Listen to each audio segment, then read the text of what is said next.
महर्षि विश्वामित्र राजा दशरथ से श्री राम को अपने साथ वन में ले जाने की बात कर रहे थे और दशरथ बार बार मना कर रहे थे और विलाप कर रहे थे।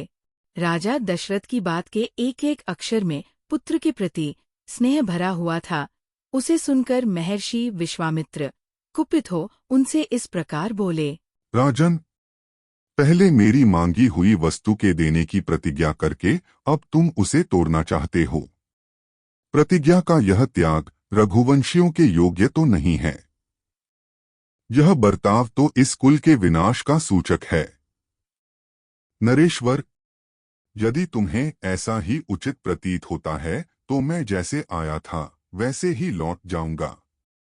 ककुत्स्थ कुल के रंत, अब तुम अपनी प्रतिज्ञा झूठी करके हितैषी सुहृदों से घिरे रहकर सुखी रहो। बुद्धिमान विश्वामित्र के कुपित होते ही सारी पृथ्वी कांप उठी और देवताओं के मन में महान भय समा गया। उनके रोष से सारे संसार को त्रस्त हुआ जान उत्तम व्रत का पालन करने वाले धीरचित्त महर्षि वशिष्ठ ने राजा से इस प्रकार कहा, महाराज, आप इक्ष्वाकु वंशी राजाओं के कुल में साक्षात दूसरे धर्म के समान उत्पन्न हुए हैं। धैर्यवान, उत्तम व्रत के पालक तथा श्री संपन्न हैं। आपको अपने धर्म का परित्याग नहीं करना चाहिए। रघुकुल भूषण दशरथ बड़े धर्मात्मा हैं, यह बात तीनों लोकों में प्रसिद्ध है। अतः आप अपने धर्म का ही पालन कीजिए, अधर्म का भार सिर पर न उठाइए। मैं अमुक कार्य करूंगा ऐसी प्रतिज्ञा करके भी जो उस वचन का पालन नहीं करता, उसके यज्ञ यागादि इष्ट तथा बावली तालाब बनवाने आदि पूर्त कर्म की पुण्य का नाश हो जाता है। अतः आप श्रीराम को विश्वामित्र जी के साथ भेज दीजिए। आपके पुत्र राम अस्त्र विद्या जानते हों या न जानते हों, राक्षस इनका सामना नहीं कर सकते। जैसे प्रज्वलित अग्नि द्वारा सुरक्षित अमृत पर कोई हाथ नहीं लगा सकता, उसी प्रकार कुशिक नंदन विश्वामित्र से सुरक्षित हुए श्री राम का वे राक्षस कुछ भी बिगाड़ नहीं सकते। श्री राम तथा महर्षि विश्वामित्र साक्षात धर्म की मूर्ति हैं। ये बलवानों में श्रेष्ठ हैं।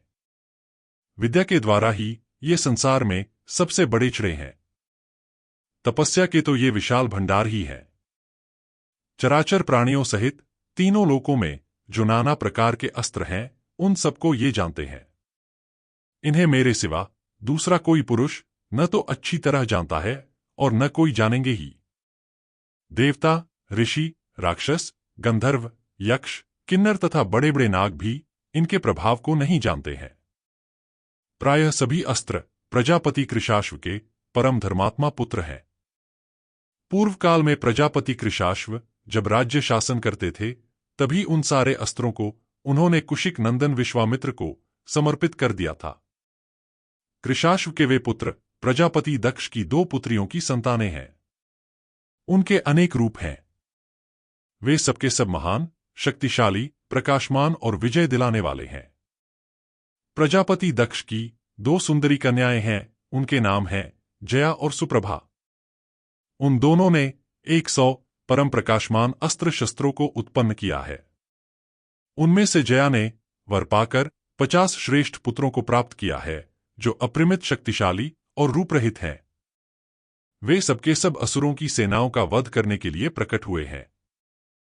फिर सुप्रभा ने भी सहार नामक 50 पुत्रों को जन्म दिया, जो अत्यंत दुर्जय हैं। उन पर आक्रमण करना किसी के लिए भी सर्वथा कठिन है तथा वे सबके सब अत्यंत बलिष्ठ हैं। ये धर्मज्ञ कुशिक नंदन उन सब अस्त्र शस्त्रों को अच्छी तरह जानते हैं। जो अस्त्र अब तक उपलब्ध नहीं हुए हैं, उनको भी उत्पन्न करने की इनमें पूर्ण शक्ति है। रघुनंदन, इसलिए इन मुनिश्रेष्ठ धर्मज्ञ महात्मा विश्वामित्र जी से भूत या भविष्य की कोई बात छिपी नहीं है। राजन, ये महातेजस्वी, महायशस्वी विश्वामित्र ऐसे प्रभावशाली हैं। अतः इनके साथ राम को भेजने में आप किसी प्रकार का संदेह न करें। महर्षि कौशिक स्वयं भी उन राक्षसों का संहार करने में समर्थ हैं, किंतु ये आपके पुत्र का कल्याण करना चाहते हैं, इसीलिए यहां आकर आपसे याचना कर रहे हैं। महर्षि वशिष्ठ के इस वचन से विख्यात यश वाले रघुकुल शिरोमणि नृपश्रेष्ठ दशरथ का मन प्रसन्न हो गया। वे आनंद मग्न हो गए और बुद्धि से विचार करने पर विश्वामित्र जी की प्रसन्नता के लिए उनके साथ श्री राम का जाना उन्हें रुचि के अनुकूल प्रतीत होने लगा।